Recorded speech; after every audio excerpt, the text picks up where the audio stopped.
That's a big swing for the writers to hand a scene like that to an 8-year-old. I talked to Dan about it. I remember, and he's like, "No, I want to give her something, and I think it's the right message to have someone comfort who seems like they should be the one to be comforted." Sure. Yeah. Right? But it could have been Faith. It could. Well, it was Faith. It could have been Eris. It could have been Eris. Yeah, absolutely. But I think there's something about the innocence of her. Yeah. Because most of the time, Faith is strategically deployed as like the button of something. Sure. Right? Like she has like these great one-liners like throughout the course of the show that are just hysterical. And she's got great timing and everything. But this was killed it. A gorgeous, simple, sweet scene. Yeah, and really turned the tide for he could have gone. For William, he could have left. He could have had left. that alarm not been set, or who knows what could have happened, but she helped put a stop to it. She helped put a stop to it. What's the next storyline? Let's jump into Kevin. Okay. On the set of his film. Yes. Oh, yeah, another new character in the This Is Us world. Canon. What's his name? Sylvester Stallone. Oh, a young upstart. Sly Stallone as himself. He was solid. I thought he was good. He was really good. He's going places. He's going places. He might have a career ahead of him. We come to find out that Kevin, this Ron Howard movie that he is doing he is starring alongside Sylvester Stallone in some kind of war. Hill 400? Hill 400. Hill 400. Right. But behind the scenes, we called it War Llama. Yes. Remember that? Yeah. Where'd that come from? It was some joke about like. We did? Yeah, there were T-shirts made that said War Llama. Yes.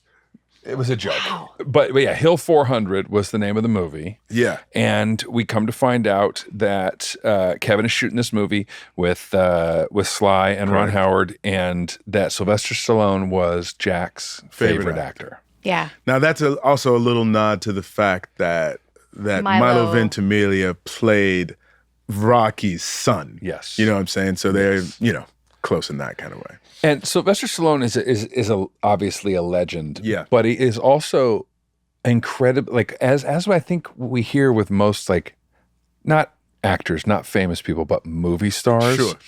They know how to move through the world and make people comfortable. Yeah.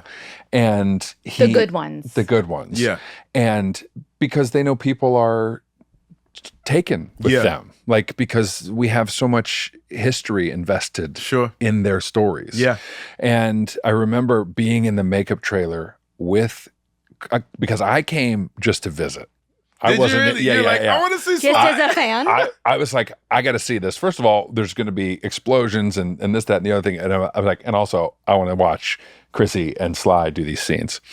And I'm in the makeup trailer with Chrissy. She's getting her makeup on, and Justin's there, and we're all chatting. And he walks in, and he is the most jovial. He knows all of our names without us having to introduce ourselves. And he goes, "Chris, Taserface." No! Did he Because really? he was in that movie with me. That's right. But he had never met me out of makeup. We had only ever talked when I was in that makeup. No way. And he had done, he knew who we were. What a guy. And showed up and put everybody in like a jovial mood. And I got to watch them work, and you can see it in the scenes with him and Chrissy. They're just absolutely. like There is bosom buddies. Yeah, there is like an electricity. I mean, there's something that he brings out in Chrissy, in Kate. Yeah. Mm-hmm. That like is so delightful to watch. Her first sort of interaction of just being starstruck, and then like she can't like move, and then Kevin lifts her arm up so she can shake his hand. Yeah. It's great. Yeah. So they have this wonderful interaction. She tells him that, she has all of Rocky memorized, and then like proceeds to like start at the beginning of the movie, and he's like, wow, I can't believe, yeah. And then she also lets him know that like, you were my dad's favorite, you were his hero. Yeah. We like, no matter how sick he was or sick we were, like we would put on one of your films and just like be transported, and we would feel better immediately. Yeah. Even before Sly is introduced, Kate is in the trailer with Kevin, and she's talking about how proud Dad would be Yes. that this is happening. So there's a lot of Jack. Yes, and you Just get that underlying. sense right from the beginning. Like Kev And you can diverts tell that conversation he's not into almost talking about this. immediately. Yeah. Right? So then Kate winds up telling all this stuff to Sly. And Kev is working on his lines. He's got a big monologue that he's working on. You see him working on it by himself. Feels like he nailed it. Like he's in the groove. He's in the zone. He's ready to go out, shoot this damn thing, right? And Sly and Kate are talking. Tells Kevin, you got a great sister there, and she really cares about you and whatnot. And your old man sounds like he was a great guy. I know it must be tough, him not being here or whatnot. Let's go ahead and shoot this thing, and we'll do this one for your dad, right? It's like you could just see Kevin is like not in it. It's such a beautiful monologue from Sylvester Stallone. Yeah, he says something along the lines of memories that mean something and those that don't. Like, I wish I had. I wrote it down.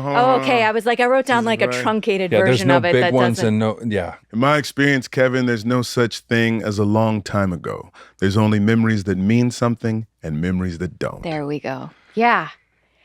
That's a bar. It's a bar. Yeah. He just and it was so beautiful. And it's like the poor guy really didn't know what he was stepping into with Kevin when he was like, let's do one for your old man. Came up with that on his own, improvised that. That's what I heard. So in the middle of Kev trying to deliver this monologue, there's a bit of a montage that transpires from the past. And we see a flash to Pilgrim Rick. Yeah. So you see Kev's thinking about his dad. You see the dog pile from 102, where everybody sort of piles in on each other or whatnot. And he can't get this damn thing together. And it's also one of the actor's nightmares of just like not being... I don't know if you guys have this one ever. Oh, yeah. Like just freaking out. They're like, I don't remember a single word of what I'm supposed to be saying, and people are standing around. You want to know how mine goes? Tell me. I am sitting in a theater with a crowd of people watching a show that's about to start, and the show starts, and they're waiting for an actor to come on, and I realize it's supposed to be me. Oh, God. Oh, shoot. Do you wake up in a cold sweat? Yes. Well, what about this actually ever happening in person? Has this happened to you guys? It's happened to me before. You've been thrown like this? Yes. Do tell. I mean, I can't, it's hard to remember. It's definitely happened more than once.